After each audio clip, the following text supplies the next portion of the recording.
En una época donde la Tierra era el centro inamovible del universo, donde reyes y clérigos dictaban los límites del conocimiento, un hombre desafió la oscuridad con la luz de la razón.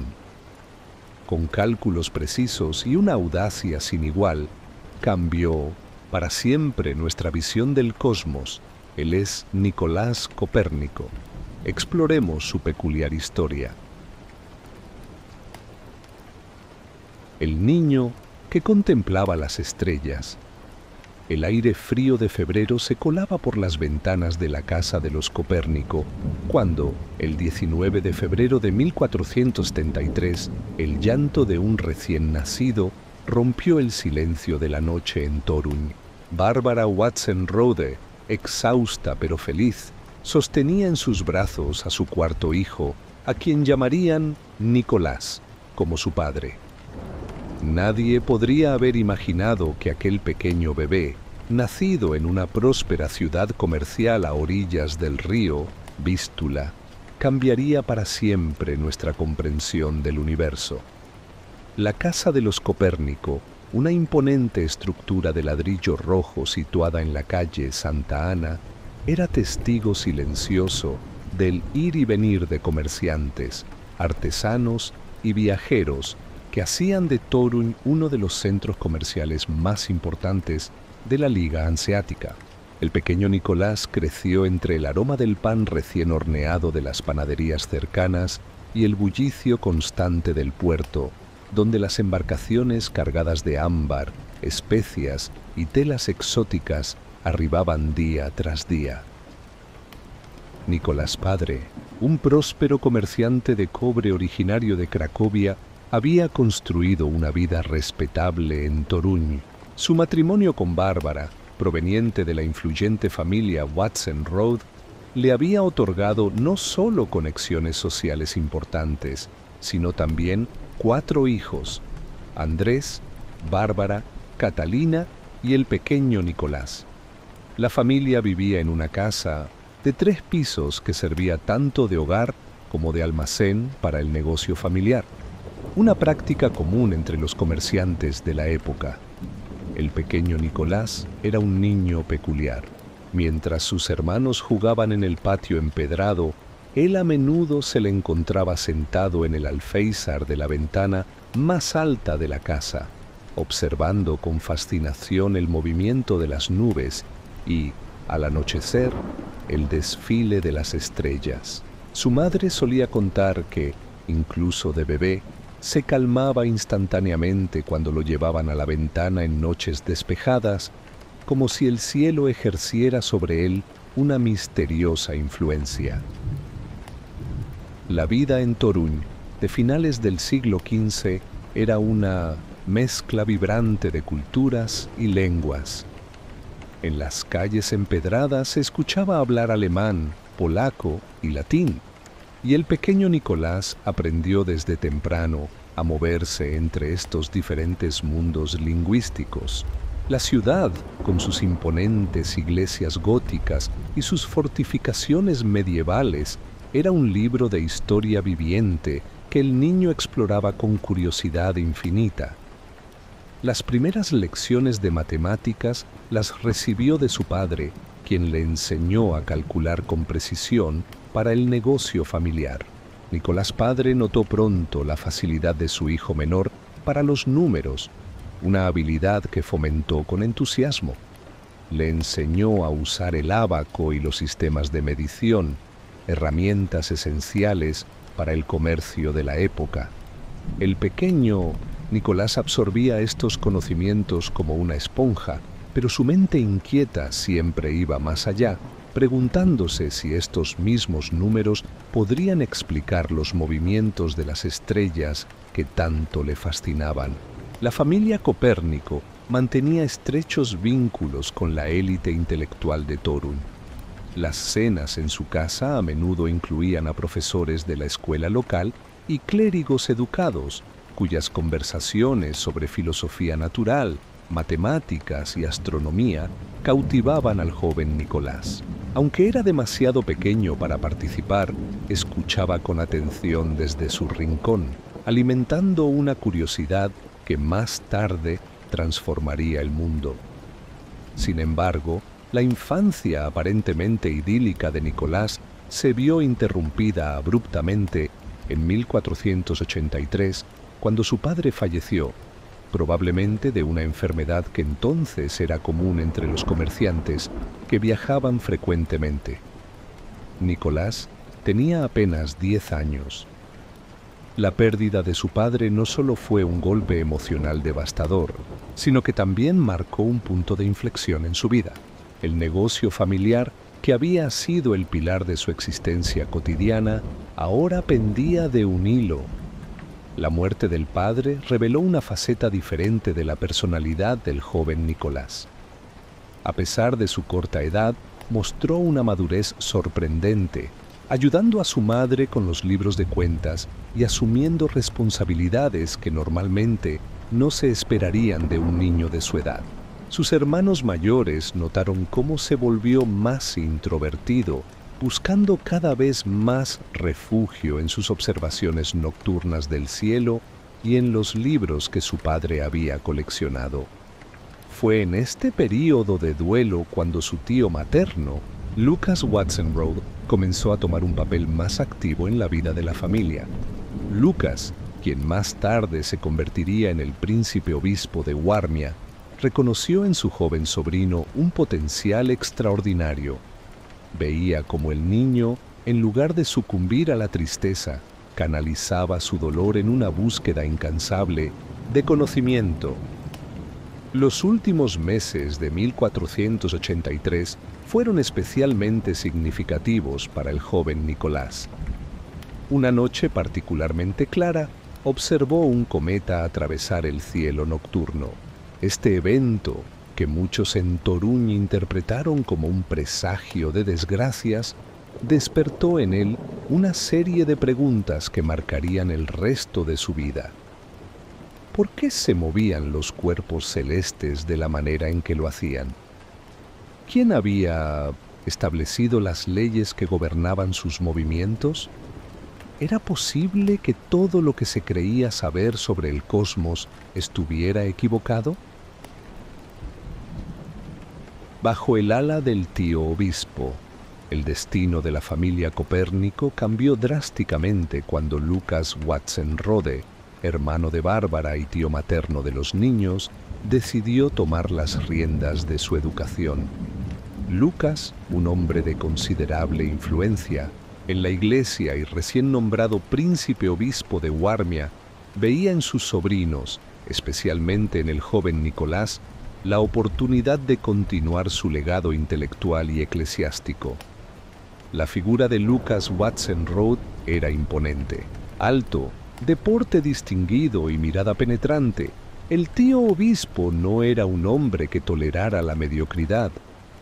Sus frecuentes visitas a la casa familiar en Toruń se convirtieron en momentos de tensión y expectación. Mientras examinaba los progresos de sus sobrinos en sus estudios, sus ojos se detenían con especial interés en Nicolás, quien a sus 10 años ya mostraba una capacidad extraordinaria para el razonamiento y una curiosidad insaciable por el mundo que lo rodeaba. La decisión de enviar a Nicolás a la escuela de San Juan fue el primer paso en el ambicioso plan educativo de Watson Rode. Esta institución, situada a la sombra de la majestuosa catedral gótica de San Juan, era reconocida como una de las mejores escuelas de la región. Los muros de piedra del edificio escolar, testigos silenciosos de generaciones de estudiantes, ahora acogerían al joven que estaba destinado a revolucionar nuestra comprensión del universo. La rutina diaria en la escuela era rigurosa. Las clases comenzaban al amanecer con el sonido de las campanas de la catedral. Nicolás, siempre puntual, ocupaba su lugar en las duras bancas de madera, donde pasaba horas estudiando latín, retórica y matemáticas básicas. Sus compañeros pronto notaron su facilidad particular para los números y su tendencia a perderse en pensamientos profundos durante las lecciones de filosofía natural. Fue durante estos años cuando Nicolás tuvo su primer encuentro formal con la astronomía.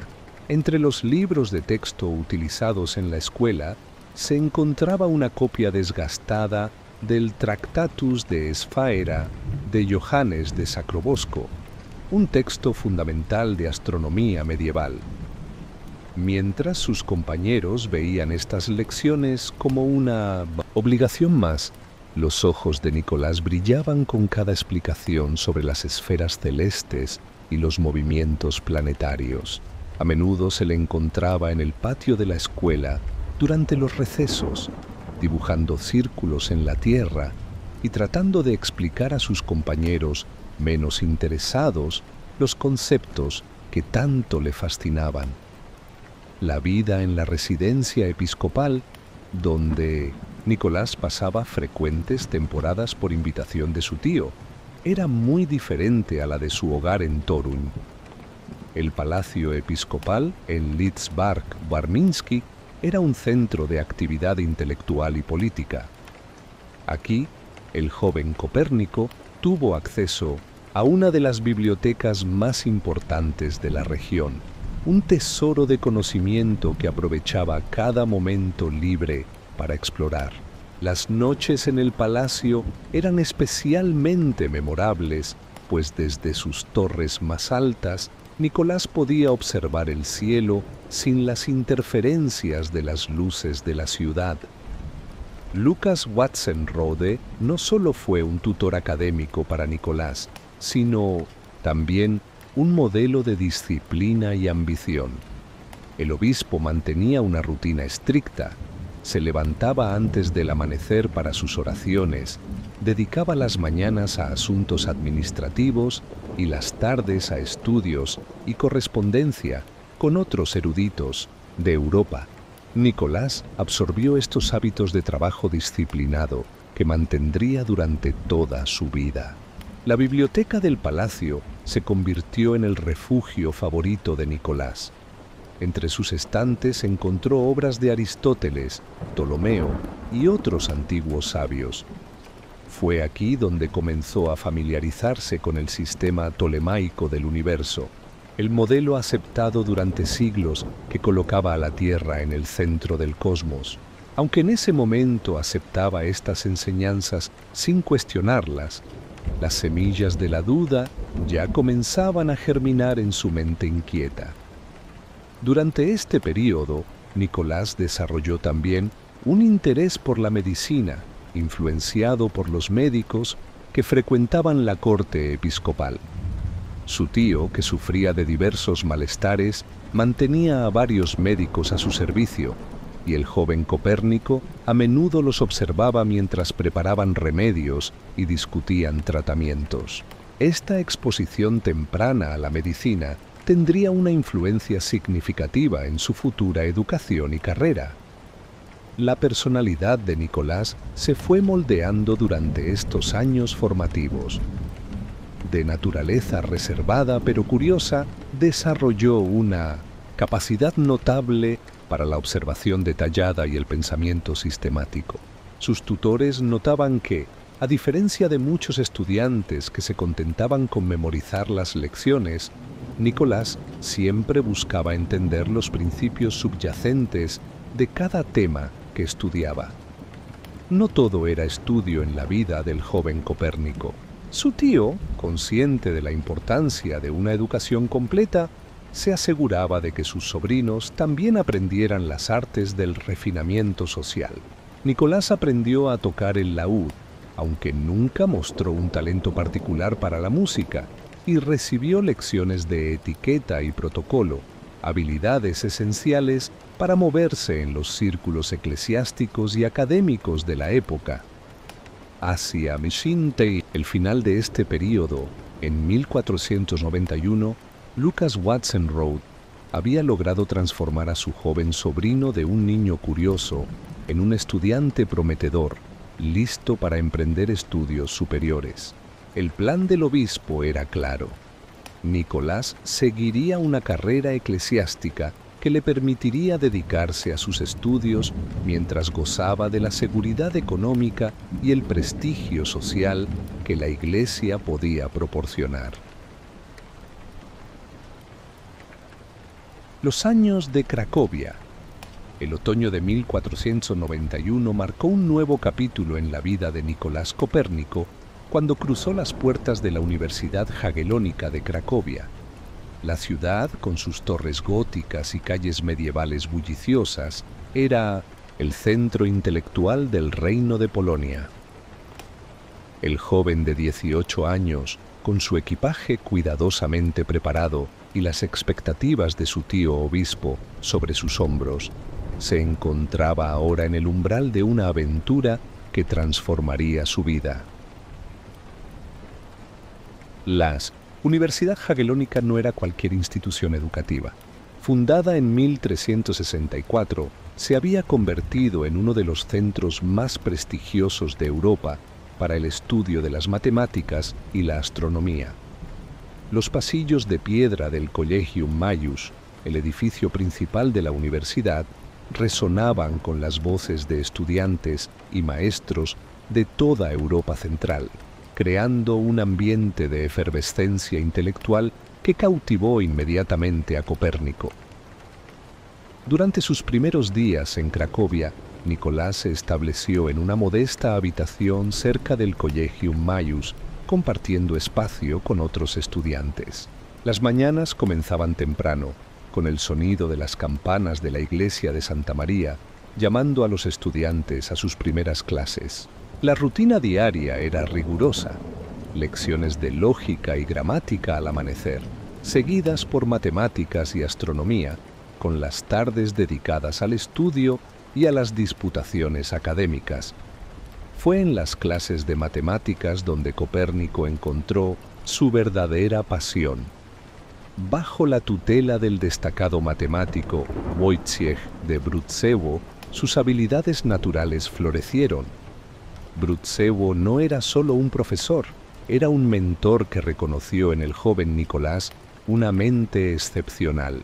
Durante las clases, Copérnico destacaba por su capacidad para resolver problemas complejos y por sus preguntas perspicaces que a menudo llevaban las discusiones más allá del programa establecido. Las noches en Cracovia ofrecían un espectáculo diferente.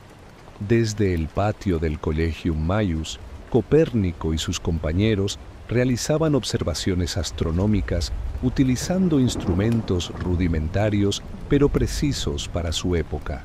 El astrolabio, un instrumento que había aprendido a usar con maestría, se convirtió en su compañero constante.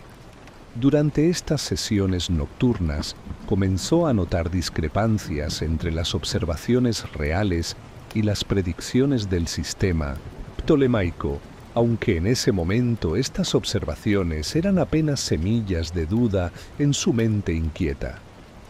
La biblioteca de la universidad se convirtió en su segundo hogar. Entre los antiguos manuscritos y los textos recién impresos, la imprenta era entonces una innovación relativamente reciente, Copérnico devoraba obras de matemáticos árabes, tratados de geometría griega y textos astronómicos de todas las épocas. Un día particularmente memorable descubrió una copia de las obras de Regiomontano, el gran matemático alemán, que le abrió nuevas perspectivas sobre la precisión en los cálculos astronómicos. La vida en Cracovia no era solo estudio. La ciudad bullía con la energía del Renacimiento tardío. En las tabernas cercanas a la universidad, Copérnico participaba en animadas discusiones con sus compañeros sobre filosofía natural, matemáticas y los nuevos descubrimientos que llegaban de Italia. Aunque de naturaleza reservada, en estos círculos se permitía mostrar su pasión por el conocimiento y su agudo sentido del humor, que sorprendía a quienes lo conocían solo en el ámbito académico. Un momento crucial en su formación llegó cuando el profesor Albert de Brudzewo lo invitó a participar en un proyecto especial: la revisión de las tablas astronómicas utilizadas para predecir las posiciones de los planetas. Durante largas noches de trabajo conjunto, maestro y alumno notaron las inconsistencias en las predicciones tolemaicas. Brutsevo, aunque fiel a la tradición, fomentó en su alumno el espíritu crítico que más tarde lo llevaría a cuestionar todo el sistema cosmológico aceptado. Las matemáticas, bajo la guía de maestros como Brutsevo y otros, se convirtieron en mucho más que una herramienta para Copérnico. Eran un lenguaje que permitía describir la perfección del universo. Su cuaderno de notas de esta época, que afortunadamente se ha conservado, muestra páginas llenas de cálculos meticulosos y diagramas geométricos, testimonio de su creciente maestría en la materia. Durante sus años en Cracovia, Copérnico también se interesó por la geografía y la cartografía, disciplinas estrechamente relacionadas con la astronomía en aquella época. Aprendió a hacer mapas precisos y a calcular posiciones utilizando las estrellas, habilidades que más tarde serían fundamentales en su trabajo astronómico. Las observaciones astronómicas se volvieron cada vez más sistemáticas. Junto con un pequeño grupo de estudiantes dedicados, estableció un punto de observación en una de las torres de la universidad. Utilizando instrumentos como el cuadrante y el astrolabio, registraban meticulosamente los movimientos de los planetas. Fue durante estas sesiones cuando comenzó a desarrollar su extraordinaria paciencia y atención al detalle, características que definirían su trabajo científico futuro. Hacia el final de su estancia en Cracovia, en 1495, Copérnico ya no era el mismo joven que había llegado 4 años antes. Se había transformado en un matemático competente y un astrónomo prometedor. Aunque todavía no había desarrollado sus teorías revolucionarias, las semillas del pensamiento que cambiaría el mundo ya estaban plantadas en su mente. Aventuras en Italia. La primavera de 1496 encontró a Nicolás Copérnico emprendiendo el largo viaje hacia Bolonia, la ciudad italiana que albergaba la universidad más antigua de Europa. El camino desde Polonia hasta Italia estaba lleno de peligros y maravillas por igual. Bandidos en los pasos montañosos, comerciantes con historias fascinantes y peregrinos que compartían noticias de tierras lejanas. Para el joven de 23 años, cada kilómetro recorrido era una página nueva en su libro de descubrimientos. Bolonia era un mundo completamente diferente a Cracovia. Las calles estrechas y porticadas de la ciudad medieval estaban impregnadas del espíritu del Renacimiento italiano. El aroma de los pergaminos recién escritos se mezclaba con el del café que comenzaba a popularizarse en Europa, mientras que las conversaciones en latín, italiano y griego flotaban en el aire de las plazas públicas. Para Copérnico, que hasta entonces solo había conocido la austera arquitectura del norte de Europa, los palacios y las iglesias de Bolonia eran una revelación estética. Su tío, el príncipe obispo Lucas Watzenrode, había arreglado su matrícula en la Facultad de Derecho Canónico, considerando que un conocimiento profundo de las leyes de la Iglesia sería esencial para la carrera eclesiástica que había planeado para su sobrino. Sin embargo, el destino tenía otros planes para el joven astrónomo. Las mañanas de Copérnico estaban dedicadas al estudio del derecho canónico en el antiguo edificio de la universidad. Los profesores, vestidos con sus togas ceremoniales, disertaban sobre decretos papales y regulaciones eclesiásticas. Aunque Nicolás era un estudiante aplicado, su mente a menudo vagaba hacia las estrellas durante estas largas sesiones de jurisprudencia. No obstante, la precisión y el rigor del pensamiento legal dejarían una marca indeleble en su método científico futuro. El verdadero giro en su vida italiana llegó con el encuentro fortuito con Domenico Maria Novara, el astrónomo principal de la Universidad de Bolonia. Novara, un hombre de mediana edad con una reputación de excéntrico y brillante por igual, reconoció inmediatamente en el joven polaco a un espíritu afín. Lo que comenzó como una conversación casual sobre las inconsistencias del calendario juliano se convirtió en una colaboración que duraría años. Novara no era un simple profesor para Copérnico, se convirtió en su mentor y amigo. Pronto, Nicolás se mudó a la casa de Novara, donde compartían no solo el techo, sino también innumerables noches de observación astronómica. Desde la torre de observación que habían improvisado en el Mino a Cintia, jardín, maestro y alumno registraban meticulosamente los movimientos de los planetas, comparando sus observaciones con las predicciones de las tablas ptolemaicas. Fue durante una de estas sesiones nocturnas cuando Copérnico comenzó a expresar sus dudas sobre el sistema ptolemaico. «Maestro», dijo una noche mientras observaban Marte, ¿no le parece que hay demasiados epiciclos para explicar un movimiento que debería ser más simple? Novara, quien había alimentado sus propias dudas durante años, sonrió ante la pregunta. «Continúa», respondió. «Estás empezando a ver lo que otros han ignorado durante siglos». La vida en Bolonia no era solo estudio y observaciones astronómicas. La ciudad era un hervidero de ideas nuevas y debates apasionados. En las tabernas cercanas a la universidad, Copérnico participaba en acaloradas discusiones con estudiantes de toda Europa sobre filosofía natural, matemáticas y las nuevas corrientes de pensamiento humanista. Su dominio del latín y su creciente fluidez en italiano le permitían moverse con facilidad entre diferentes círculos intelectuales. Un acontecimiento significativo durante su estancia fue la observación de un eclipse lunar en la noche del 6 de noviembre de 1497. Junto con Novara, realizó mediciones precisas que más tarde compararía con observaciones similares hechas en Cracovia.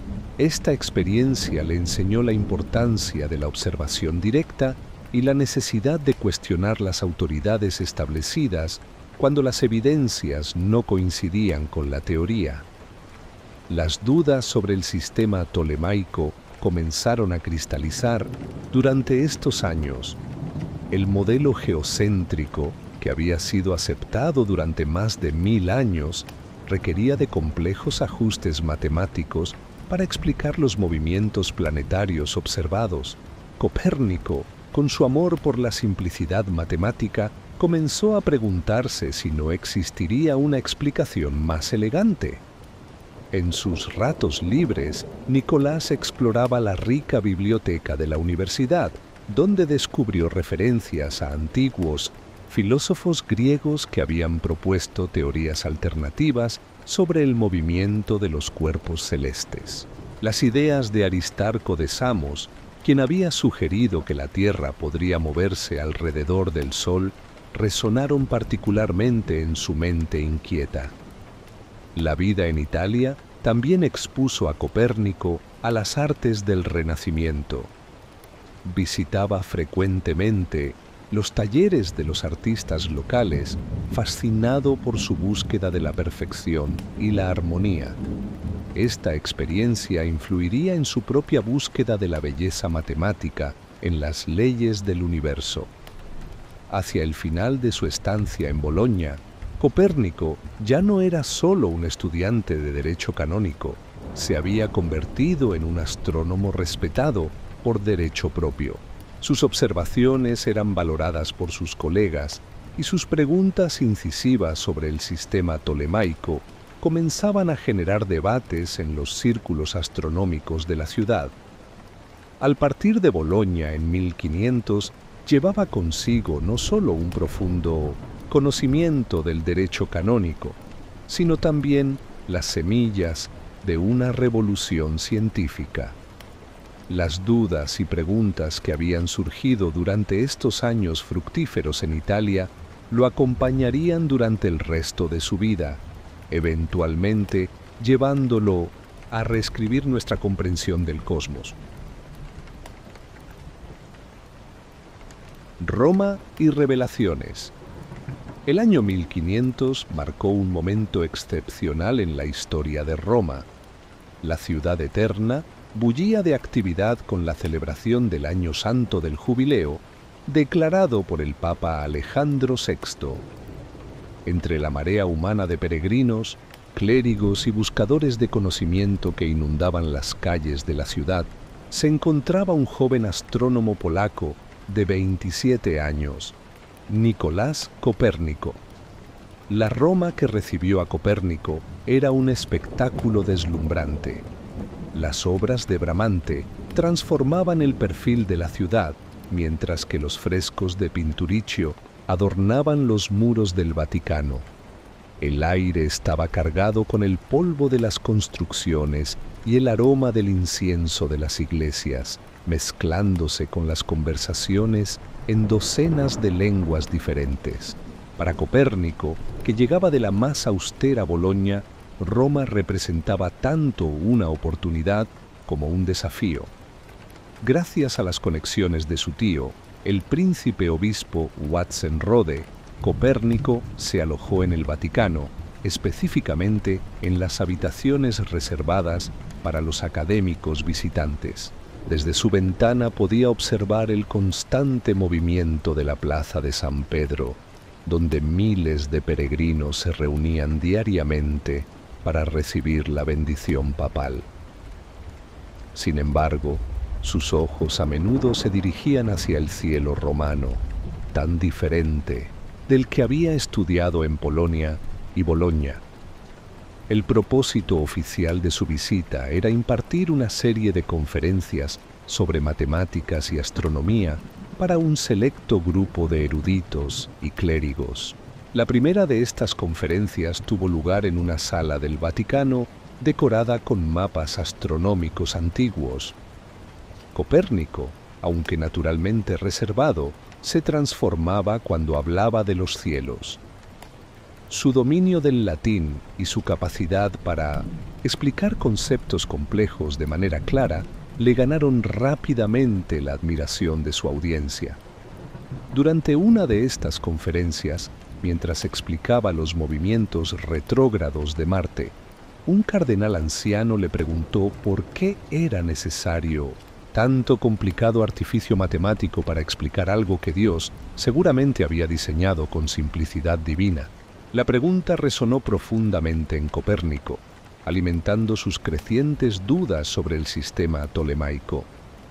Un momento crucial de su estancia en Roma ocurrió durante la observación de un eclipse lunar en la noche del 6 de noviembre de 1500. Copérnico había preparado cuidadosamente sus instrumentos en uno de los jardines vaticanos. A su alrededor se reunieron varios eruditos, incluyendo Christopher Clavius, el famoso matemático jesuita.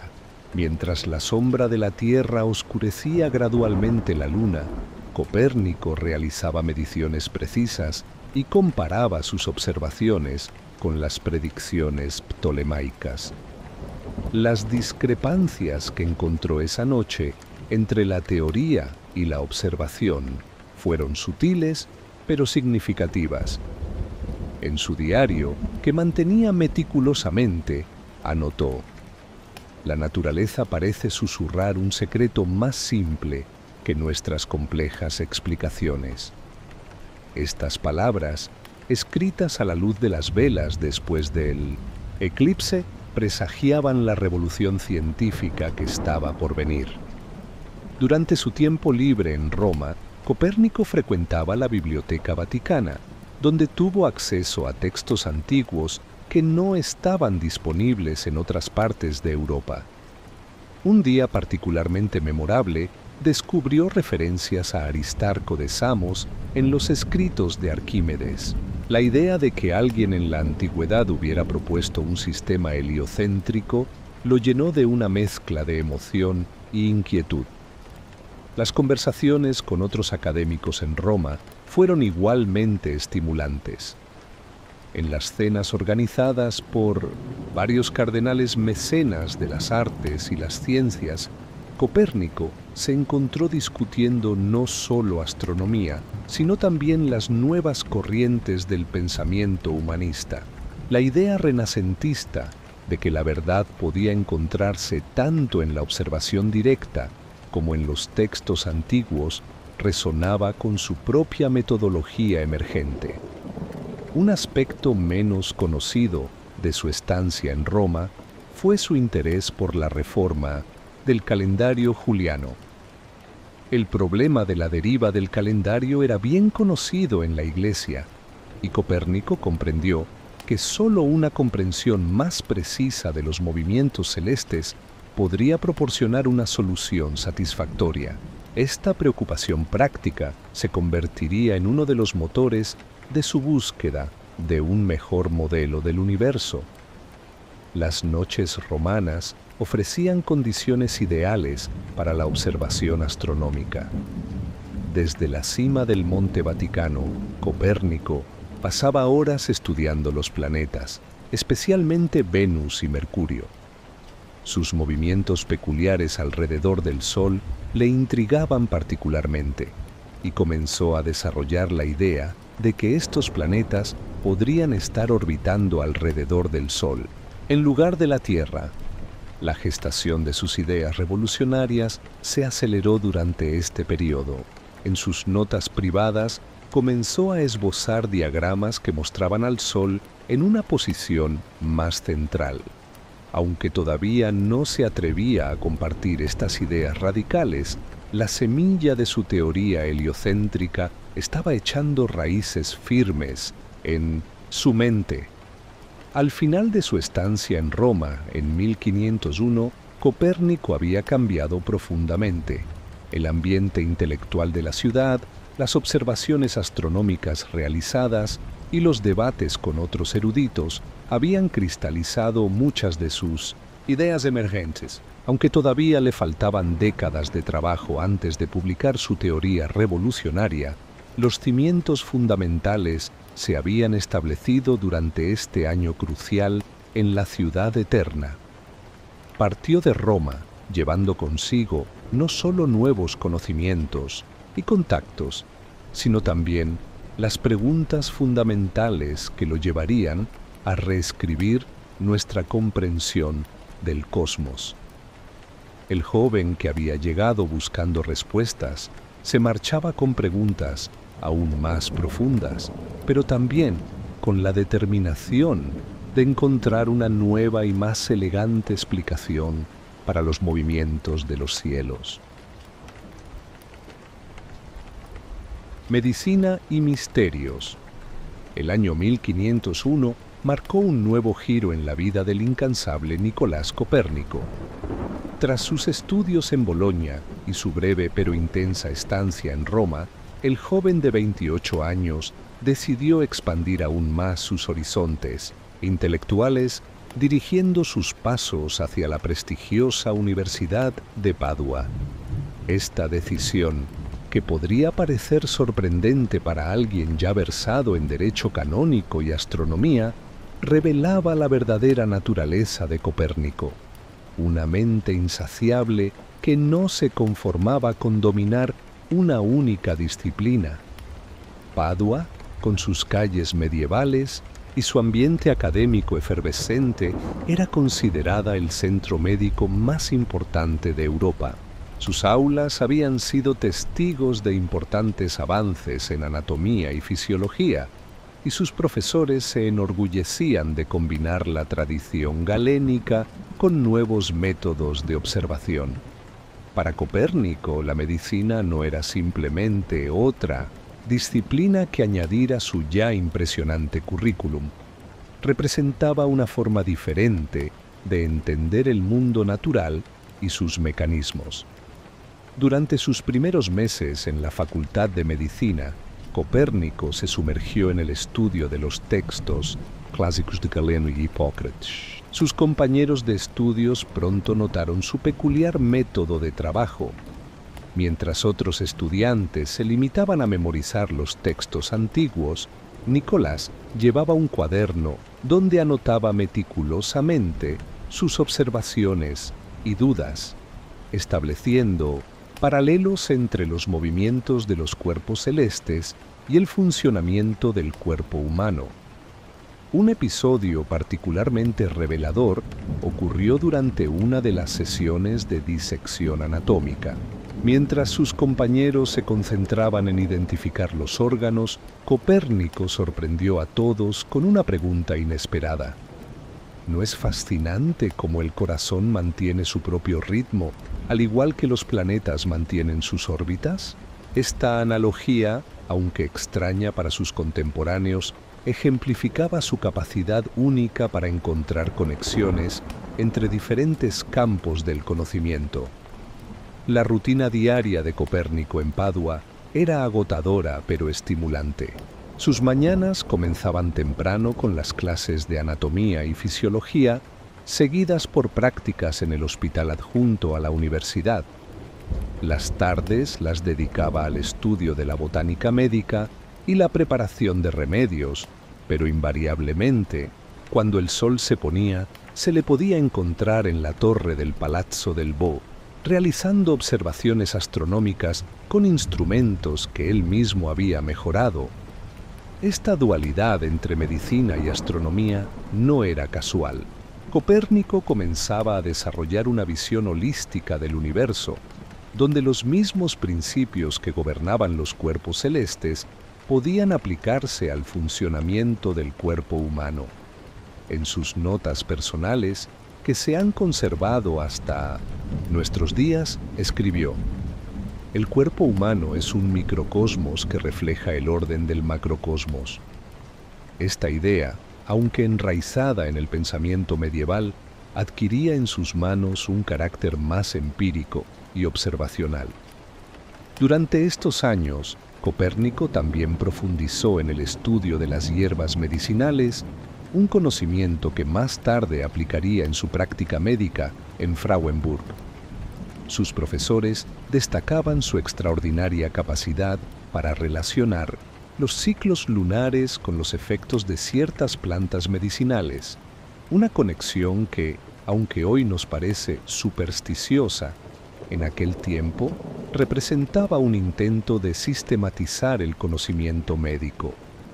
Paralelamente a sus estudios médicos, Copérnico continuó perfeccionando su comprensión del derecho canónico, culminando con la obtención de su doctorado en 1503. Esta aparente dispersión de intereses no era tal en la mente del erudito polaco. Para él, cada disciplina era una ventana diferente que permitía observar la misma realidad subyacente, un enfoque que ejemplificaba perfectamente el ideal del hombre renacentista. Sus últimos años en Padua fueron particularmente fructíferos en términos de su desarrollo intelectual. Fue durante este periodo cuando comenzó a cuestionar más seriamente el modelo geocéntrico del universo. Las largas noches de observación, combinadas con su creciente comprensión de los sistemas naturales a través de la medicina, le llevaron a considerar explicaciones alternativas para los movimientos celestes que observaba. La personalidad de Copérnico durante estos años se revela a través de las cartas que intercambiaba con sus colegas y mentores. En ellas se muestra como un hombre metódico y reservado, pero también apasionado y curioso. Sus profesores lo describían como un estudiante excepcional que, sin embargo, rara vez participaba en las acaloradas disputas públicas tan comunes en las universidades de la época. Prefería la observación silenciosa y la reflexión profunda a las demostraciones públicas de erudición. Cuando finalmente abandonó Padua en 1505, Copérnico no solo llevaba consigo títulos en medicina y derecho canónico, sino también una forma única de entender el mundo natural. Su tiempo en esta ciudad italiana había sido crucial para desarrollar el método científico que más tarde aplicaría en su revolución astronómica.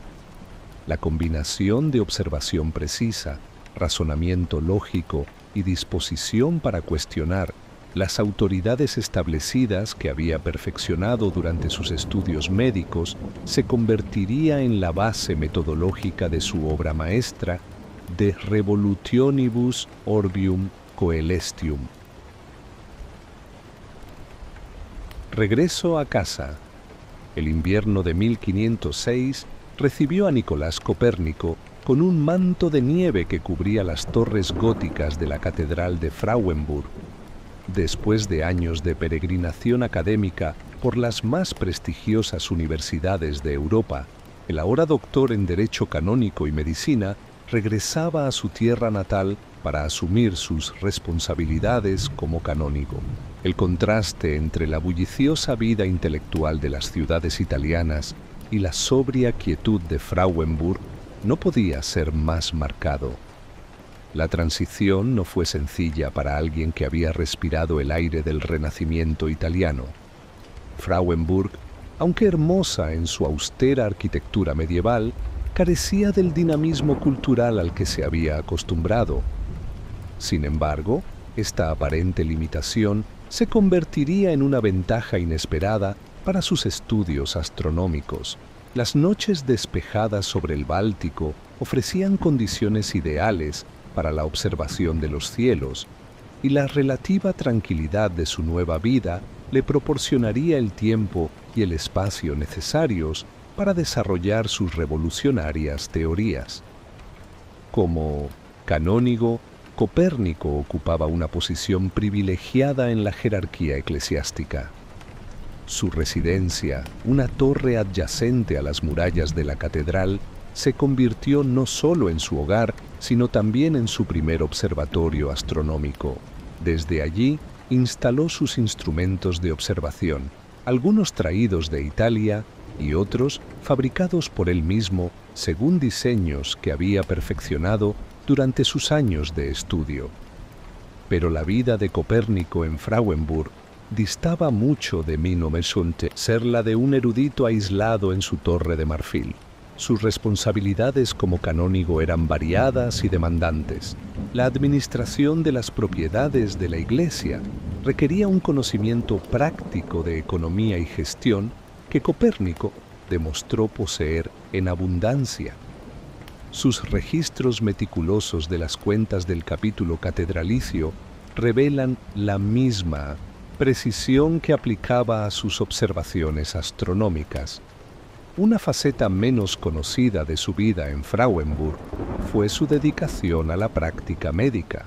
A pesar de que su posición como canónigo no le obligaba a ejercer la medicina, Copérnico eligió poner sus conocimientos médicos al servicio de los pobres de la región. Sus registros médicos, conservados en fragmentos hasta nuestros días, muestran un enfoque holístico del tratamiento, combinando los conocimientos tradicionales con las innovaciones que había aprendido en Padua. Un episodio particularmente revelador ocurrió durante una epidemia que azotó la región en 1508. Mientras otros médicos huían de las zonas afectadas, Copérnico permaneció en su puesto, atendiendo a los enfermos y documentando meticulosamente los síntomas y la progresión de la enfermedad. Su dedicación durante esta crisis le ganó el respeto y el afecto de la comunidad local, que veía en él no solo a un erudito distante, sino a un hombre comprometido con el bienestar de sus semejantes. Las noches de Copérnico estaban dedicadas a su verdadera pasión, la astronomía. En la soledad de su torre, comenzó a dar forma a las ideas que habían estado gestándose en su mente desde sus días en Italia. Los primeros borradores de su teoría heliocéntrica empezaron a tomar forma en estos años escritos en márgenes de libros y en cuadernos personales. Su método de trabajo era metódico y cauteloso. Cada observación era registrada con precisión, cada cálculo verificado múltiples veces. La personalidad de Copérnico durante estos años se revela en los documentos administrativos y en su correspondencia.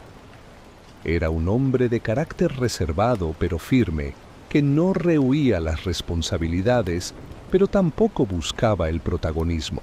Sus colegas del cabildo lo describían como alguien serio y meticuloso, aunque no carente de sentido del humor en la intimidad. Un rasgo particular de su carácter era su capacidad para mantener diferentes aspectos de su vida en perfecto equilibrio. El administrador eficiente, el médico compasivo y el astrónomo revolucionario coexistían en perfecta armonía. La rutina diaria de Copérnico en Frauenburg seguía un patrón regular pero variado. Las mañanas las dedicaba a sus deberes administrativos, supervisando las propiedades de la iglesia y participando en las reuniones del cabildo.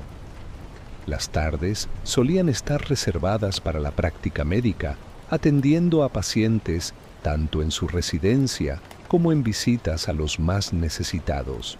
Al caer la noche, se retiraba a su torre para dedicarse a sus observaciones astronómicas, frecuentemente trabajando hasta altas horas de la madrugada. Un aspecto fascinante de estos años fue su creciente interés por la reforma monetaria. Como administrador de los bienes de la Iglesia, Copérnico se percató de los problemas causados por la devaluación de la moneda en la región. Aplicando el mismo rigor analítico que empleaba en sus estudios astronómicos, comenzó a desarrollar teorías económicas sorprendentemente modernas sobre la relación entre el valor del dinero y su cantidad en circulación. Los primeros borradores de sus teorías astronómicas, escritos durante este período, revelan un proceso gradual de maduración intelectual. Copérnico era consciente de las implicaciones revolucionarias de sus ideas y procedía con extrema cautela. Sus observaciones del movimiento retrógrado de Marte, en particular, le proporcionaron evidencias cruciales para su modelo heliocéntrico, aunque mantuvo estas conclusiones en estricto secreto durante muchos años. Hacia 1512, al final del período que cubre este capítulo, Copérnico había establecido las bases de lo que se convertiría en su obra maestra. Su vida en Frauenburg, lejos de ser un exilio del mundo académico, se había transformado en el crisol perfecto, donde sus diversas experiencias y conocimientos se fundían para dar forma a una nueva visión del universo. La aparente tranquilidad de su vida como canónigo ocultaba una mente en constante ebullición, preparándose para desafiar las verdades aceptadas durante milenios. El manuscrito secreto. En la quietud de su torre en Frauenburg, iluminado por la tenue luz de las velas, Nicolás Copérnico se encontraba ante el momento más crucial de su vida intelectual. Era 1513 y después de años de observaciones, cálculos y reflexiones, había decidido plasmar por escrito sus revolucionarias ideas sobre el movimiento de los cuerpos celestes. El resultado sería el Commentariolus, un breve manuscrito que, aunque conciso en extensión, contenía el germen de una revolución científica que cambiaría para siempre nuestra comprensión del universo. Las noches de redacción eran largas y meticulosas.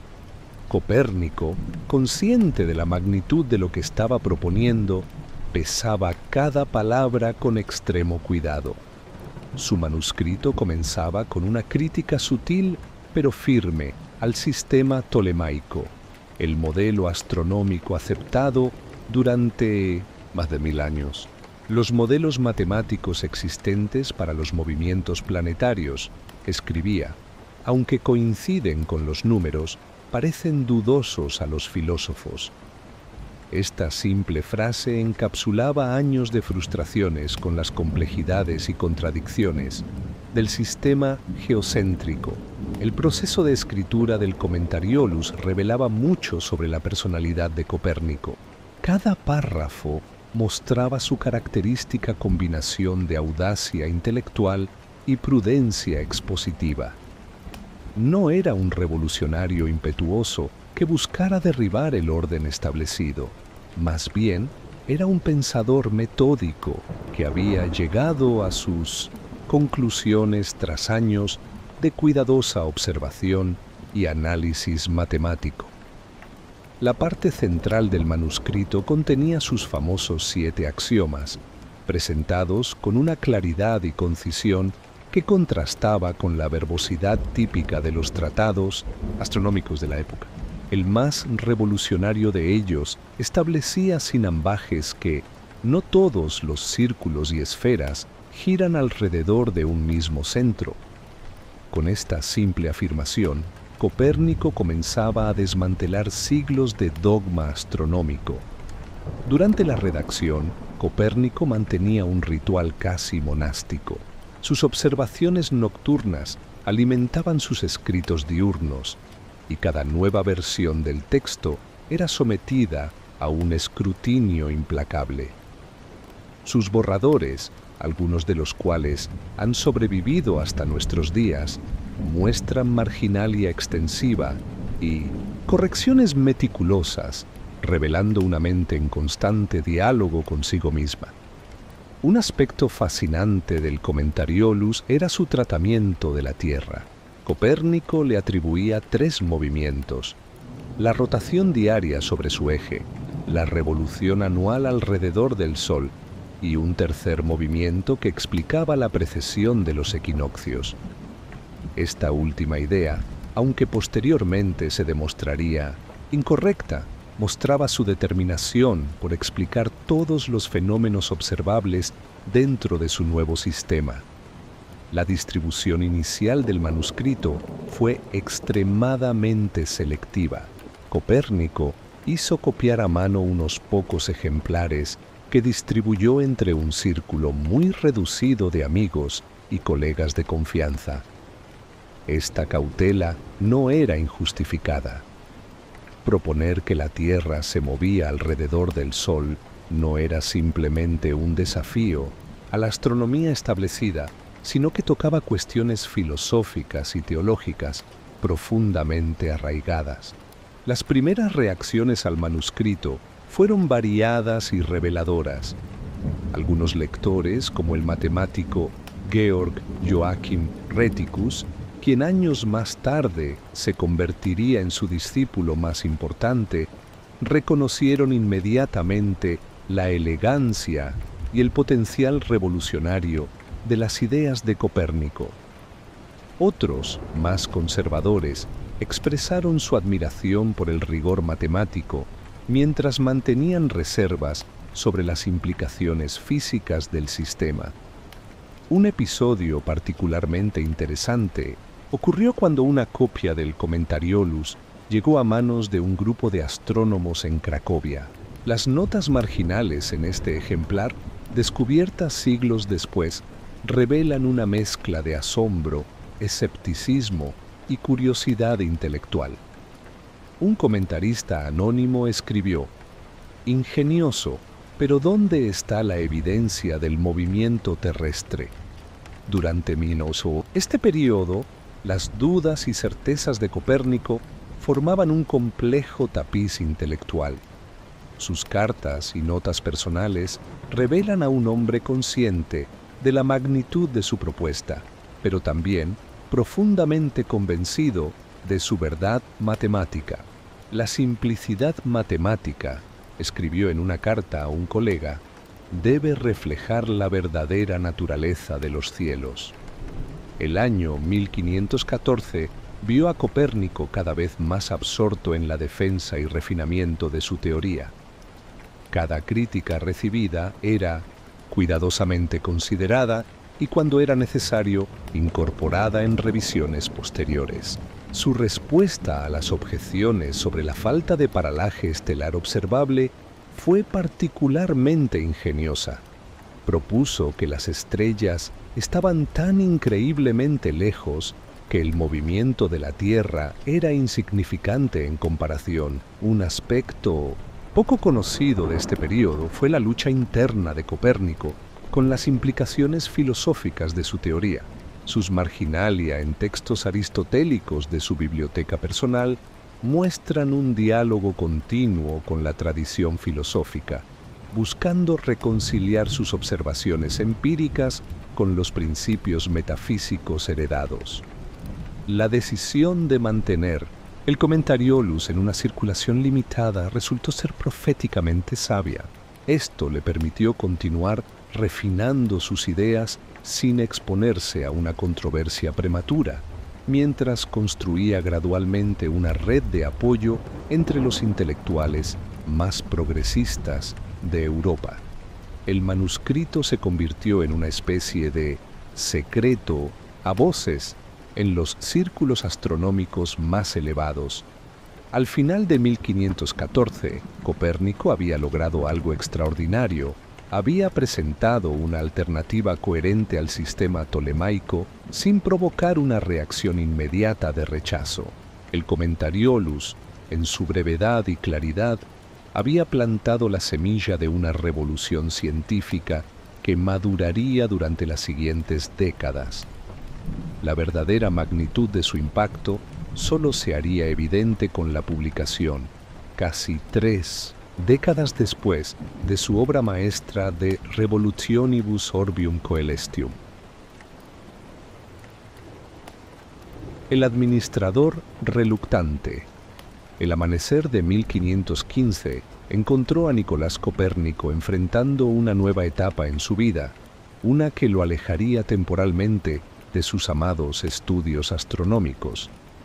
El capítulo de Warmia, reconociendo sus capacidades administrativas demostradas en Frauenburg, lo designó como administrador de las extensas propiedades de la iglesia en Allenstein.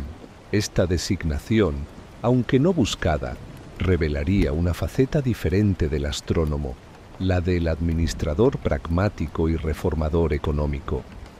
La transición no fue fácil para alguien que prefería la contemplación de los cielos a las complejidades de la administración terrenal. Sin embargo, Copérnico abordó sus nuevas responsabilidades con la misma meticulosidad que aplicaba a sus observaciones astronómicas. Su escritorio en Allenstein pronto se llenó de registros detallados de rentas, disputas de tierras y cuentas, minuciosas, todo organizado con precisión matemática. Una de sus primeras y más significativas contribuciones fue su trabajo en la reforma monetaria. La región sufría una crisis económica debido a la devaluación continua de la moneda, un problema que Copérnico estudió con particular interés. Sus observaciones sobre el comportamiento monetario lo llevaron a formular lo que más tarde se conocería como la ley de Gresham, aunque Copérnico la formuló décadas antes que Thomas Gresham. La moneda mala expulsa a la buena del mercado. En un extenso memorando dirigido al Consejo de Prusia en 1517, Copérnico demostró que su mente analítica no se limitaba a los cuerpos celestes. Escribió: el valor del dinero se deprecia especialmente por su excesiva abundancia, anticipándose por siglos a principios fundamentales de la economía moderna. Su propuesta de reforma monetaria era tan meticulosa como sus tablas astronómicas, incluyendo cálculos precisos sobre el contenido de metal precioso necesario en las monedas para mantener su valor. La vida en el castillo de Allenstein presentaba sus propios desafíos. Como administrador, Copérnico tenía que mediar en disputas entre campesinos, supervisar la recolección de rentas y mantener la paz en un territorio frecuentemente amenazado por incursiones de la orden teutónica. Sus registros muestran un administrador justo pero firme que frecuentemente se ponía del lado de los campesinos más pobres en disputas con los terratenientes más poderosos. Un momento particularmente dramático ocurrió en 1519, cuando las tensiones con la orden teutónica escalaron hasta convertirse en conflicto abierto. Copérnico se encontró a cargo de la defensa del castillo de Allenstein. Para alguien más acostumbrado a calcular las órbitas de los planetas que a organizar defensas militares, demostró una sorprendente capacidad estratégica. Organizó las provisiones, fortificó las defensas y mantuvo alta la moral de la guarnición durante el asedio. Durante este período de tensión, Copérnico mantuvo un detallado diario que revela su estado mental. Los asuntos terrenales, escribió, nos alejan de la contemplación de lo divino, pero quizás sea necesario mantener el orden en la tierra para poder estudiar el orden de los cielos. Esta reflexión captura perfectamente la dualidad de su existencia durante estos años. A pesar de sus absorbentes responsabilidades administrativas, Copérnico nunca abandonó completamente sus observaciones astronómicas. En las noches claras, después de largas jornadas resolviendo problemas administrativos, subía a una de las torres del castillo de Allenstein, donde había instalado sus instrumentos. Sus registros muestran observaciones regulares de posiciones planetarias, eclipses y otros fenómenos celestes, realizadas en los momentos que podía robar a sus deberes oficiales.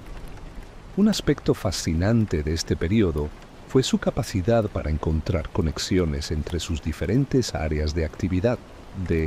Así como veía patrones en los movimientos celestes, también los encontraba en los ciclos económicos y sociales que administraba. Sus notas muestran frecuentes analogías entre el orden cósmico y el orden social, aunque mantenía estas reflexiones en privado. La personalidad de Copérnico durante estos años se revela en su correspondencia administrativa. Sus cartas muestran a un hombre meticuloso y pragmático, pero también compasivo. En una ocasión, escribió una larga defensa de campesinos que no podían pagar sus rentas debido a malas cosechas, argumentando que la justicia sin misericordia se convierte en crueldad. Esta combinación de rigor administrativo y comprensión humana caracterizó su gestión. Hacia 1520, cuando sus responsabilidades en Allenstein comenzaban a disminuir, Copérnico había dejado una huella indeleble en la administración del territorio. Sus reformas monetarias, aunque no todas fueron implementadas inmediatamente, sentaron las bases para futuras mejoras en el sistema económico de la región. Su gestión del castillo durante el conflicto con los caballeros teutónicos fue recordada durante generaciones como un ejemplo de liderazgo efectivo en tiempos de crisis. Sin embargo, lo más notable de este período fue cómo Copérnico logró mantener viva su pasión por la astronomía a pesar de sus abrumadoras responsabilidades terrenales. Sus observaciones nocturnas, aunque menos frecuentes que en años anteriores, continuaron alimentando el desarrollo de su teoría heliocéntrica.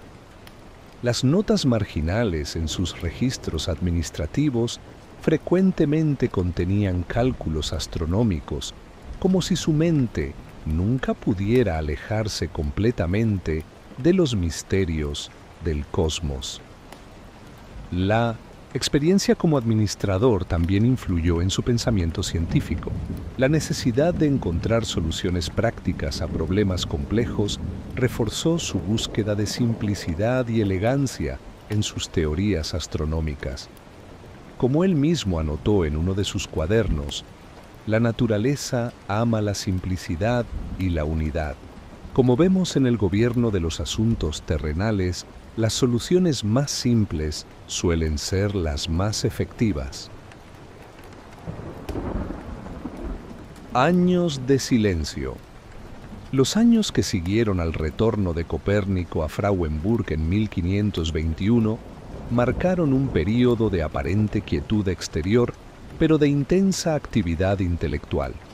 Liberado de las pesadas responsabilidades administrativas de 1900, Allenstein, el astrónomo, pudo dedicar más tiempo a perfeccionar sus teorías, aunque el silencio que mantuvo sobre sus descubrimientos durante esta década ocultaba una profunda lucha interior. La vida cotidiana en su torre de la catedral seguía un ritmo metódico que reflejaba la personalidad ordenada de Copérnico. Sus mañanas comenzaban temprano con las obligaciones canónicas, seguidas por horas de cálculos matemáticos y revisiones de sus teorías. Las tardes las dedicaba a su práctica médica, que nunca abandonó, atendiendo a los habitantes de Frauenburg, que seguían buscando sus servicios. Pero eran las noches las que verdaderamente le pertenecían, cuando podía dedicarse a sus observaciones astronómicas sin interrupciones. Durante este período, Copérnico perfeccionó significativamente su modelo heliocéntrico. Sus cuadernos de la época muestran un trabajo meticuloso de refinamiento matemático. Página tras página de cálculos evidencian su búsqueda obsesiva de la precisión, con frecuentes correcciones y revisiones. Un detalle fascinante de estos manuscritos son las pequeñas notas personales en los márgenes que revelan momentos de frustración y triunfo. Por fin, después de 3 noches sin dormir, la órbita de Marte comienza a tener sentido. Escribió en una ocasión: fue durante estos años cuando Anna Schilling entró en la vida de Copérnico, añadiendo un elemento de controversia a su hasta entonces discreta existencia. Anna, una viuda pariente lejana, llegó a Frauenburg para servir como su ama de llaves, pero su presencia pronto generó murmuraciones en la comunidad eclesiástica. La relación entre ambos ha sido objeto de especulación histórica, pero los documentos de la época sugieren un vínculo que iba más allá de lo meramente doméstico. Las cartas conservadas muestran a una mujer educada que comprendía y apoyaba el trabajo de Copérnico, sirviendo como confidente y, posiblemente, como asistente en sus observaciones nocturnas. La presencia de Ana en la vida de Copérnico coincidió con uno de sus períodos más productivos científicamente. Sus observaciones se volvieron más sistemáticas y sus cálculos más precisos. En sus notas personales de esta época se percibe una mayor confianza en sus teorías, aunque mantenía una cautelosa reserva sobre su difusión pública. La verdad se revela gradualmente, escribió en una carta a un colega, como la luna emergiendo de las nubes. La correspondencia de Copérnico durante estos años revela una red cuidadosamente cultivada de contactos intelectuales por toda Europa. Cartas intercambiadas con eruditos de Cracovia, Wittenberg y otras ciudades universitarias muestran discusiones cautelosas sobre sus ideas astronómicas. Particularmente interesante es su correspondencia con el matemático Georg Joachim Rheticus, quien años más tarde se convertiría en su discípulo más importante. En estas cartas tempranas, Copérnico ya mostraba una disposición a compartir algunos aspectos de su trabajo, aunque siempre con prudente reserva. Un aspecto poco conocido de este período fue su continuo interés por la reforma monetaria. Aunque ya no ocupaba cargos administrativos, seguía refinando sus teorías económicas, estableciendo paralelos entre el orden de los cielos y el funcionamiento de los sistemas monetarios.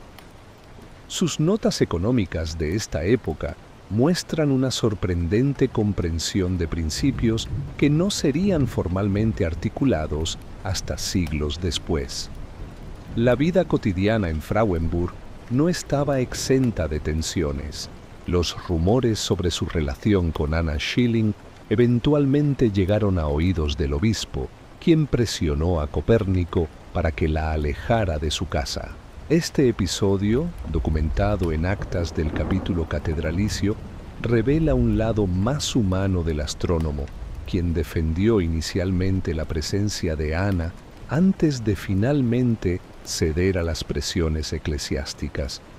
Las cartas que intercambiaron después de su partida, algunas de las cuales se han conservado, muestran un tono de profundo afecto y melancolía. Durante las noches, Copérnico continuaba sus observaciones con renovada dedicación. Su torre se convirtió en un refugio donde podía escapar de las tensiones terrenales y concentrarse en los misterios del cosmos. Los instrumentos que había perfeccionado a lo largo de los años le permitían realizar mediciones cada vez más precisas, aunque nunca estuvo completamente satisfecho con su exactitud. Los cielos, escribió, revelan sus secretos solo a quienes son lo suficientemente pacientes para observar y lo suficientemente humildes para dudar. Hacia el final de esta década, Copérnico había acumulado una cantidad impresionante de datos observacionales y refinamientos matemáticos de su teoría. Sus cuadernos muestran un sistema heliocéntrico cada vez más elaborado y preciso, aunque todavía mantenía elementos de la geometría circular tradicional que más tarde serían superados por Kepler. La decisión de mantener sus descubrimientos en relativa reserva durante estos años no fue producto de la timidez, sino de una cautelosa prudencia y un perfeccionismo característico. El período concluyó con Copérnico más convencido que nunca de la validez de sus teorías, pero aún reluctante a publicarlas ampliamente. Sus amigos más cercanos lo instaban a compartir sus descubrimientos con un público más amplio, pero él respondía con su característica prudencia. «La verdad en la ciencia», escribió a uno de ellos, «debe ser tan clara como la luz del sol, no un destello en la oscuridad». Estos años de silencio fueron en realidad un período de intensa maduración intelectual y personal. El aparente aislamiento de Frauenburg, lejos de ser una limitación, proporcionó a Copérnico el espacio y el tiempo necesarios para desarrollar sus revolucionarias ideas hasta un punto de refinamiento que él considerara digno de ser compartido con el mundo. Rumores y reconocimiento. La década de 1530 marcó un punto de inflexión en la vida de Nicolás Copérnico. Los rumores sobre sus revolucionarias teorías astronómicas, que durante años habían circulado en susurros entre círculos académicos selectos, comenzaron a expandirse por los centros intelectuales de Europa como un incendio incontenible. El discreto canónigo de Frauenburg, que durante tanto tiempo había guardado celosamente sus descubrimientos, se encontró involuntariamente en el centro de una creciente atención académica. La fama de Copérnico comenzó a extenderse de una manera que él nunca había buscado ni deseado. Sus teorías, compartidas inicialmente solo a través de su Commentariolus en copias manuscritas entre amigos de confianza, habían comenzado a ser discutidas en las universidades más prestigiosas de Europa, en Wittenberg, Cracovia y París. Los astrónomos debatían las implicaciones de un sistema que se atrevía a mover la Tierra de su lugar central en el universo. Un momento crucial llegó en 1531, cuando Johann Albrecht Widmanstätter dio una serie de conferencias sobre el sistema copernicano en los jardines del Vaticano ante el Papa Clemente VII y varios cardenales. La recepción favorable de estas presentaciones demostró que, al menos en algunos círculos eclesiásticos ilustrados, existía una apertura hacia nuevas ideas astronómicas. El Papa mismo mostró gran interés y ordenó que se recompensara a Widmanstätter con un valioso manuscrito griego. La correspondencia de Copérnico de esta época revela su ambivalencia ante esta creciente atención. En una carta a un colega escribió: «No busco el aplauso de la multitud, ni es mi costumbre que lo que he pensado para mi propio uso sea expuesto al juicio público. Sin embargo, la presión para publicar sus descubrimientos aumentaba constantemente.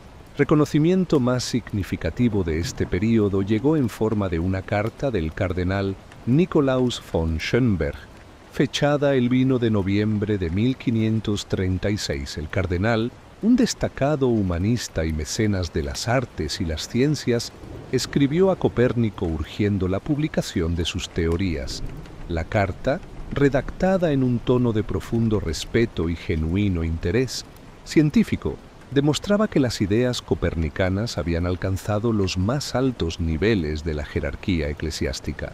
«He llegado a saber», escribió Schönberg, «que no solo dominas los descubrimientos de los antiguos matemáticos, sino que has desarrollado una nueva teoría del universo, según la cual la Tierra se mueve y el Sol ocupa el lugar fundamental y central».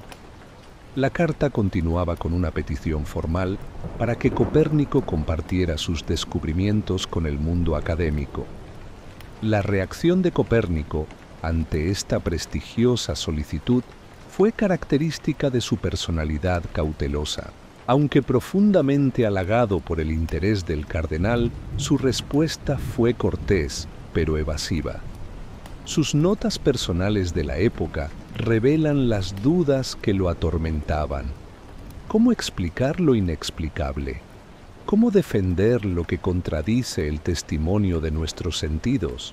Durante este período, Copérnico continuaba refinando sus cálculos en la solitud de su torre en Frauenburg. Sus observaciones nocturnas se volvieron más intensas, como si buscara una confirmación final antes de exponer sus ideas al escrutinio público. Los márgenes de sus cuadernos están llenos de anotaciones que revelan su lucha interior. Cálculos matemáticos precisos junto a reflexiones filosóficas sobre la naturaleza de la verdad científica. Las presiones para publicar venían también de círculos más cercanos. Tiedemann Giese, obispo de Kulm y amigo cercano de Copérnico, se convirtió en uno de los más insistentes defensores de la publicación. En sus cartas, Giese argumentaba que retener tal conocimiento del mundo era casi un pecado de omisión. «La verdad», escribió, «es un don divino que debe ser compartido». La resistencia inicial de Copérnico a publicar sus teorías tenía múltiples raíces. Por un lado, su perfeccionismo científico lo hacía reacio a presentar un trabajo que considerara incompleto. Sus notas muestran constantes revisiones y refinamientos de sus cálculos. Por otro lado, era plenamente consciente de las implicaciones filosóficas y teológicas de su teoría.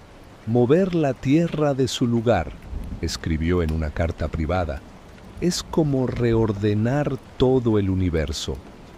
Un aspecto menos conocido de este periodo fue la manera en que Copérnico comenzó a preparar el terreno para una eventual publicación.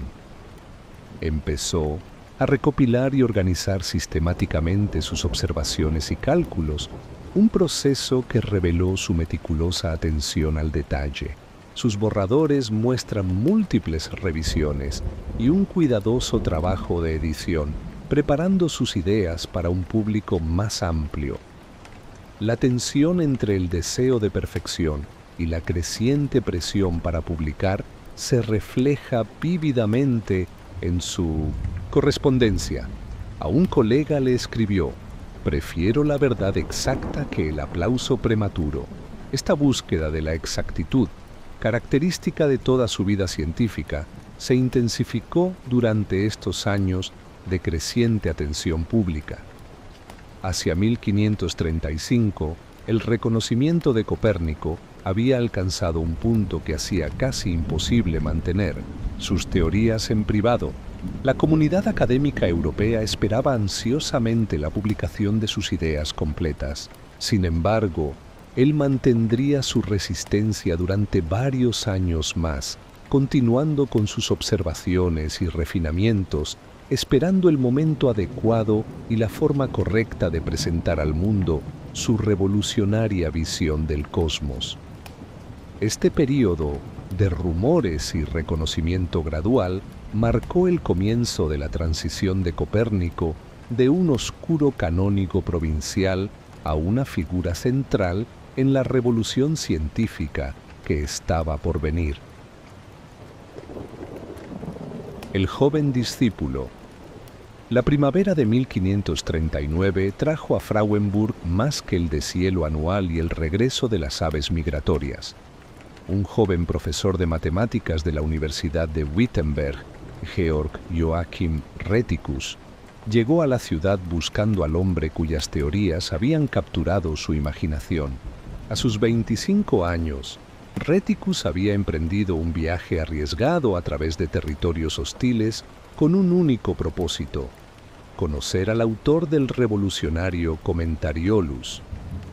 La llegada de Rheticus marcó un punto de inflexión en la vida del ya anciano Copérnico. El astrónomo, que por entonces contaba con 66 años, encontró en el joven matemático algo más que un simple visitante curioso. Los documentos de la época nos permiten reconstruir su primer encuentro. Rheticus, con el entusiasmo propio de la juventud, llegó cargado de libros y cartas de presentación de eminentes matemáticos europeos. La reacción inicial de Copérnico fue característica de su naturaleza cautelosa. Sus cartas revelan que al principio mantuvo una distancia prudente, especialmente considerando que Rheticus provenía de Wittenberg, un bastión del protestantismo. Sin embargo, la genuina pasión del joven por las matemáticas y su aguda comprensión de los problemas astronómicos pronto derritieron las reservas del maestro.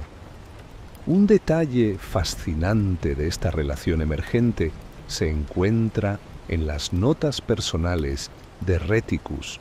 Describe cómo Copérnico, inicialmente reticente, se transformaba completamente cuando discutían matemáticas. Sus ojos brillan con un fuego juvenil cuando explica los movimientos de los planetas, escribió el joven. Es como si los años se desvanecieran de sus hombros cuando despliega sus diagramas sobre la mesa. La presencia de Rheticus tuvo un efecto rejuvenecedor en Copérnico. El entusiasmo del joven por sus teorías reavivó su propia pasión por el trabajo que había mantenido en secreto durante tanto tiempo. Las noches de observación se volvieron más frecuentes y las discusiones se extendían hasta el amanecer. Copérnico encontró en su discípulo no solo un estudiante ávido, sino también un colaborador capaz de comprender y cuestionar constructivamente sus ideas. Un momento crucial en esta relación ocurrió cuando Copérnico finalmente permitió a Rheticus acceso completo a su manuscrito de Revolutionibus. Las notas marginales de Rheticus en las copias preliminares muestran su creciente asombro ante la magnitud del trabajo. ¡Qué elegancia matemática! ¡Qué simplicidad en la explicación de fenómenos tan complejos! Sus comentarios entusiastas y preguntas perspicaces llevaron a Copérnico a refinar aún más sus argumentos. La colaboración entre maestro y discípulo dio fruto en la forma de la Narratio Prima, un primer relato público detallado del sistema copernicano, escrito por Rheticus, pero basado enteramente en las enseñanzas de Copérnico. Publicado en 1540, este documento representó el primer paso hacia la revelación pública completa de la teoría heliocéntrica.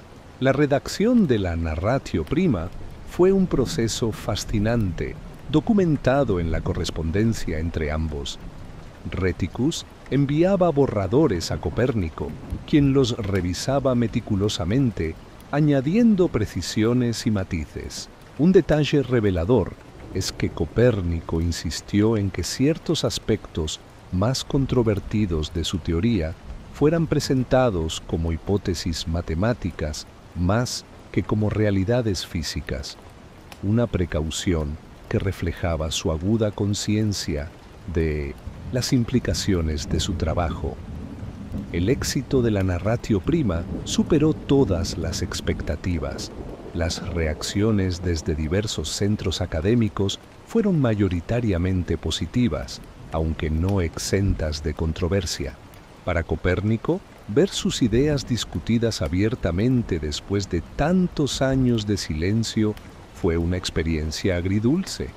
Sus cartas de este período revelan una mezcla de satisfacción y ansiedad ante la creciente atención pública. La gran obra. El invierno de 1540 envolvía Frauenburg con un silencio sepulcral. Las ventanas del pequeño estudio de Nicolás Copérnico, ubicado en el castillo episcopal, reflejaban los copos de nieve que caían suavemente sobre el paisaje helado de Warmia. Dentro, rodeado de manuscritos, instrumentos astronómicos y montañas de papeles, el anciano astrónomo trabajaba en la obra que cambiaría para siempre nuestra comprensión del universo. Copérnico tenía 67 años y los años de trabajo, reflexión y observación estaban a punto de cristalizar en su magna obra De Revolutionibus Orbium Coelestium, sobre las revoluciones de las esferas celestes. El manuscrito, resultado de décadas de investigación y reflexión, representaba mucho más que un tratado astronómico. Era una declaración de principios, un desafío radical a siglos de pensamiento establecido. La preparación del manuscrito final era un proceso meticuloso. Cada página era revisada con una precisión casi obsesiva. Copérnico, conocido por su perfeccionismo, pasaba largas horas corrigiendo cálculos, ajustando diagramas y puliendo cada párrafo. Sus manos, ya algo temblorosas por la edad, sostenían la pluma con la misma determinación que había mantenido durante décadas de investigación. No estaba solo en esta empresa. Georg Joachim Rheticus, su joven discípulo y principal defensor, había sido fundamental para convencerlo de publicar finalmente su trabajo. Rheticus había viajado desde Wittenberg para trabajar directamente con Copérnico, transcribiendo manuscritos, ayudando en los cálculos y actuando como su principal enlace con el mundo académico europeo. Las dudas, sin embargo, nunca lo abandonaban completamente. Una noche, mientras revisaba un conjunto de cálculos sobre la órbita de Marte, Copérnico comentó a Rheticus: «Cada vez que creo haber llegado a la verdad, el universo me muestra lo mucho que aún desconozco». Esta humildad intelectual había sido uno de los pilares de su investigación durante toda su vida. El manuscrito representaba una revolución conceptual. No era simplemente un nuevo modelo astronómico, sino una transformación radical de cómo la humanidad se concebía a sí misma en relación con el cosmos.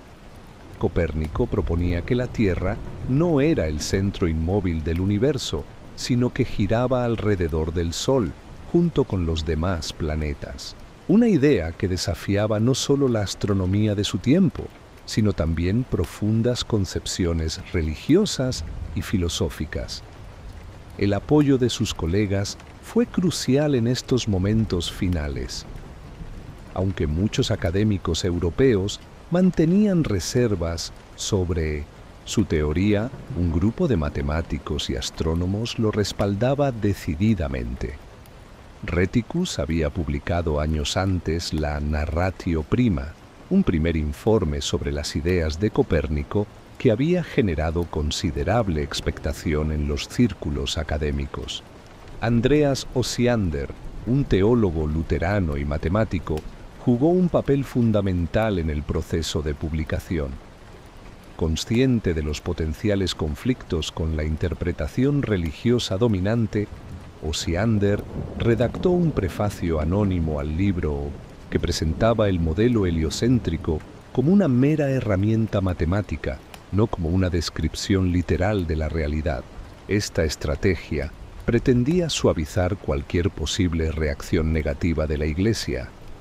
El viaje del manuscrito a Nuremberg, donde sería impreso, fue toda una odisea.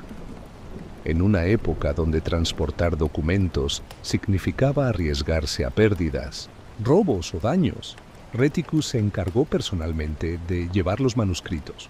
El viaje implicaba cruzar territorios con diferentes conflictos políticos y religiosos, lo que añadía una capa adicional de complejidad y tensión. La imprenta de Johannes Petreius en Nuremberg fue elegida específicamente por su reputación de precisión y cuidado en la impresión de textos científicos. Petreius comprendió rápidamente la importancia del trabajo de Copérnico y se dedicó a producir una edición que hiciera justicia a décadas de investigación.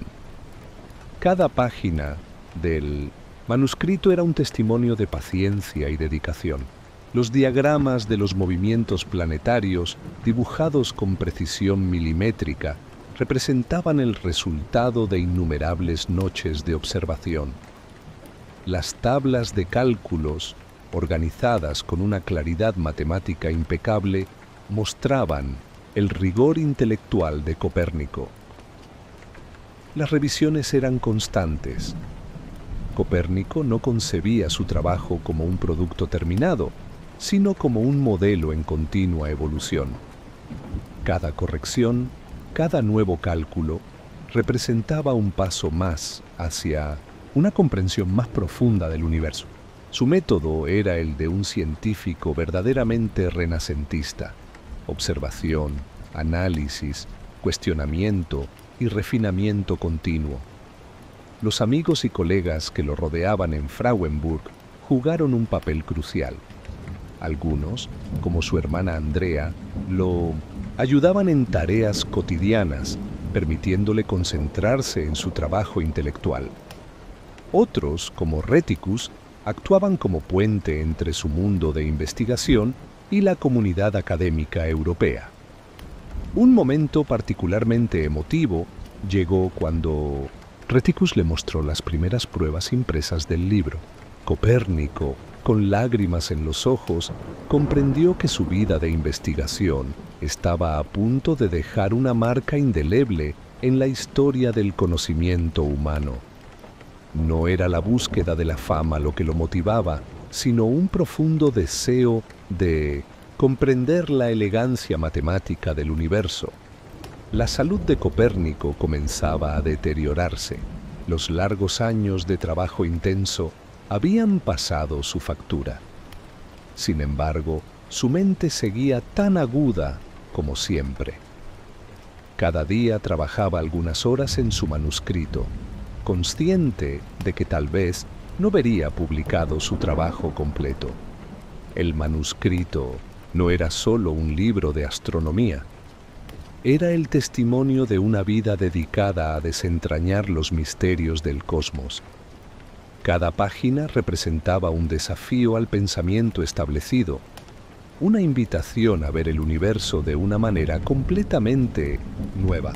No era una revolución violenta, sino una transformación elegante basada en la observación, las matemáticas y una profunda convicción de que la naturaleza responde a principios de una belleza y simplicidad fundamentales.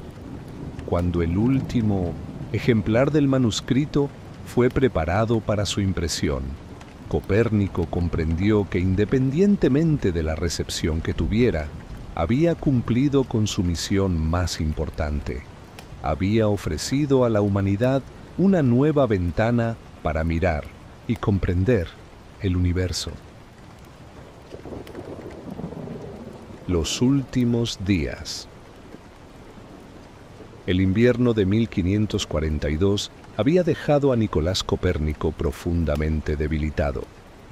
Sus 69 años pesaban sobre él como una capa de plomo, y la enfermedad que lo consumía avanzaba implacablemente. El pequeño estudio en el castillo episcopal de Frauenburg, que durante décadas había sido el santuario de sus investigaciones astronómicas, se había convertido ahora en su refugio final. Su cuerpo, alguna vez ágil y resistente, ahora apenas podía moverse. Las manos que habían trazado los movimientos de los planetas con precisión matemática tiritaban al sostener una pluma. Sin embargo, su mente seguía tan brillante y aguda como siempre. Los ojos, hundidos pero penetrantes, continuaban escudriñando los manuscritos y los diagramas astronómicos que habían sido el centro de su vida. Georg Joachim Rheticus, su fiel discípulo, había sido fundamental en estos últimos años. Llegaba casi diariamente para ayudar a Copérnico, transcribiendo sus notas, ajustando cálculos y preparando los últimos detalles de Revolutionibus Orbium Coelestium. La relación entre el maestro envejecido y su joven discípulo era más que académica. Era un vínculo de profunda compresión y respeto mutuo. La impresión del libro había sido un proceso largo y complejo. Johannes Petreius, el impresor de Nuremberg, había trabajado meticulosamente para garantizar que cada página, cada diagrama, cada línea de texto reflejara la precisión del trabajo de Copérnico. El libro no era simplemente un tratado astronómico, era la culminación de una vida dedicada a desentrañar los misterios del cosmos. Las correcciones finales eran un ritual casi sagrado. Copérnico revisaba cada página con una concentración que desafiaba su condición física. A veces, Rheticus tenía que sostener su mano para ayudarlo a trazar las líneas más delicadas de los diagramas planetarios. Cada corrección era un acto de amor por el conocimiento, una búsqueda incansable de la verdad matemática. Un día particularmente significativo llegó cuando el primer ejemplar impreso de Revolutionibus llegó a Frauenburg. Rheticus lo sostuvo delante de Copérnico, cuya respiración se entrecortó al ver materializado su trabajo de toda una vida. El libro, con su encuadernación en cuero y sus páginas impresas con la precisión de los talleres de Nuremberg, era un testimonio silencioso de décadas de observación, reflexión y revolución intelectual. La salud de Copérnico declinaba rápidamente. Los médicos de la época, con sus conocimientos limitados, poco podían hacer más allá de prescribir remedios a base de hierbas y realizar rituales que tenían más de superstición que de ciencia médica. Su hermana Andrea lo cuidaba con dedicación, asegurándose de que nada interrumpiera sus momentos finales de trabajo y reflexión. Las últimas semanas de su vida estuvieron marcadas por una mezcla de lucidez y debilidad. Copérnico pasaba largas horas contemplando los diagramas de su libro, realizando pequeñas correcciones, revisando cálculos. Para él, cada línea, cada número era una ventana hacia la comprensión más profunda del universo. No era la búsqueda de la fama lo que lo motivaba, sino un deseo casi místico de comprender la elegancia matemática de la creación. Rheticus registró en sus diarios privados conversaciones íntimas con su maestro. Copérnico hablaba no solo de astronomía, sino de filosofía, de la relación entre el conocimiento humano y los misterios del cosmos. El universo, decía en 1900, uno de sus momentos más lúcidos, no es un problema a resolver, sino un misterio para ser contemplado. La noticia de la publicación de Revolutionibus comenzó a circular entre los círculos académicos de Europa. Algunos recibieron el libro con entusiasmo, otros con escepticismo, pero para Copérnico ya poco importaba la recepción inmediata. Él había cumplido con su misión, ofrecer una nueva visión del universo, basada en la observación, las matemáticas y una profunda convicción de que la naturaleza responde a principios de una belleza fundamental. Un aspecto poco conocido de estos últimos días era la profunda espiritualidad de Copérnico. Contrario a la idea de que su trabajo representaba un desafío a la doctrina religiosa, él lo veía como una celebración de la perfección divina. Cada cálculo, cada observación astronómica era para él una forma de oración, una manera de comprender la magnificencia de la creación. El 24 de mayo de 1543, en una tarde tranquila de primavera, Copérnico recibió el primer ejemplar completo de su libro. Según los relatos de Rheticus, sus ojos se llenaron de lágrimas al hojearlo. No era la emoción de la fama lo que lo conmovía, sino la realización de haber completado su obra más importante. Días después, el 24 de mayo de 1543, Nicolás Copérnico falleció. Su último día lo pasó rodeado de sus manuscritos, de sus diagramas, contemplando los mismos cielos que había estudiado durante toda su vida. Rheticus estuvo a su lado, sosteniendo su mano, testigo silencioso de uno de los momentos más significativos en la historia del conocimiento humano. La muerte de Copérnico no fue el final, sino el principio de una revolución científica que transformaría para siempre nuestra comprensión del universo. Su trabajo desafió siglos de pensamiento establecido, no mediante la confrontación violenta, sino a través de la elegancia matemática y la observación sistemática. Cuando el último aliento abandonó su cuerpo, Copérnico dejaba tras de sí no solo un libro revolucionario, sino un legado que cambiaría para siempre la forma en que la humanidad se concebía a sí misma en relación con el cosmos. No era un hombre que había descubierto un nuevo planeta o inventado un instrumento, sino alguien que había reescrito fundamentalmente nuestra comprensión del universo.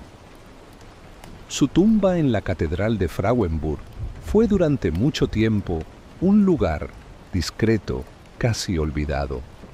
Pero el libro que había dejado atrás comenzaría un viaje que transformaría la ciencia, la filosofía y nuestra visión del mundo para siempre. El legado, los últimos momentos. El 24 de mayo de 1543 se convirtió en una fecha que los historiadores de la ciencia recordarían para siempre. Copérnico, postrado en su lecho, rodeado del silencio de su torre en la Catedral de Frauenburg, experimentó sus momentos finales con la misma precisión y calma que había caracterizado su vida científica. Sus últimos pensamientos, según los relatos de quienes estuvieron cerca, oscilaban entre reflexiones astronómicas y una profunda sensación de paz. Un testigo de la época, cuyas memorias se han conservado fragmentariamente, describió sus últimos momentos como un tránsito tan sereno como el movimiento de los planetas que tanto había estudiado, la ironía no pasó desapercibida para los que conocían su historia. El hombre que había movido la Tierra de su posición central en el universo, ahora se disponía a abandonar su propio lugar terrenal con la misma elegancia matemática con que había reordenado los cielos. La publicación póstuma de Revolutionibus Orbium Coelestium llegó al mundo de la imprenta en un momento crucial. La obra no solo representaba un tratado astronómico, sino una declaración filosófica que desafiaría siglos de pensamiento establecido. Su publicación póstuma añadía una capa de poderosa significación simbólica. Era como si el propio universo hubiera esperado el momento preciso para revelar sus secretos. El prefacio del libro, redactado por Andreas Osiander, contenía una estratégica declaración que buscaba suavizar el impacto revolucionario de las ideas de Copérnico. Presentaba el sistema heliocéntrico como una mera hipótesis matemática, un ardid que buscaba proteger la obra del potencial rechazo de las autoridades religiosas. Esta estrategia editorial reveló la compleja realidad intelectual de la época. No era simplemente un problema científico, sino un desafío profundo a las concepciones filosóficas y teológicas del momento. Mover la Tierra significaba mucho más que reposicionar un punto en un diagrama astronómico. Era cuestionar el lugar mismo del ser humano en la creación. El impacto inmediato.